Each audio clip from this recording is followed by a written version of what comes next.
संपूर्ण भारत में आल्हा उदल का नाम बहुत ही सम्मान व आदर से लिया जाता है।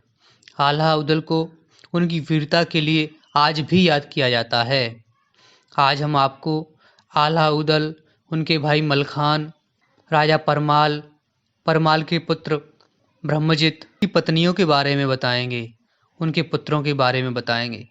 तो अभी तक आपने हमारे चैनल को सब्सक्राइब नहीं किया है तो प्लीज़ बेल आइकन पर क्लिक करके ऑल बटन दबाकर सब्सक्राइब कर लीजिए, जिससे हमारे नए वीडियो आप तक पहुंचे सबसे पहले। तो चलिए अब हम अपनी कहानी को शुरू करते हैं। आला दशराज और ग्वालियर के राजा दलपत की पुत्री देवल के पुत्र थे। आला का विवाह नैनागढ़ की राजकुमारी मछला से हुआ था। मछला के पिता का नाम राघव मत्स्य था। मछला से आल्हा को एक पुत्र की प्राप्ति हुई जिसका नाम इंदल था।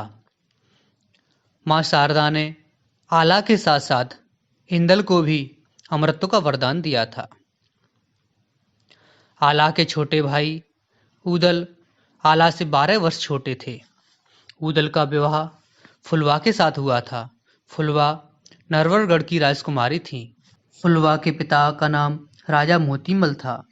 आला के भाई उदल ब्रह्मा के गौने के समय वीरगति को प्राप्त हुए थे। इस कारण उदल और फुलवा के भी कोई संतान नहीं थी। फुलवा उदल के साथ ही सती हो गई थी। आला के चचेरे भाई मलखान का विवाह गजमोतिन के साथ हुआ था।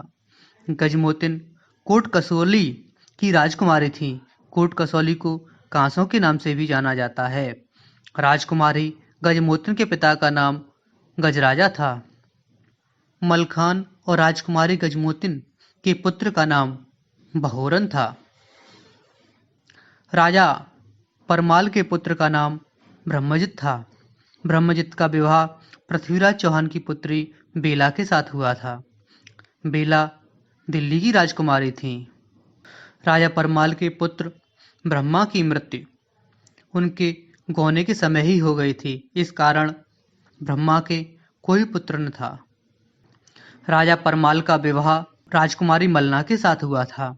राजकुमारी मलना उरई के राजा वासुदेव परिहार की पुत्री थी। आला उदल के पिता दशराज का विवाह दिवलावत से हुआ था। दिवलावत को दिवलदे, देवलदे आदि नामों से जाना जाता है।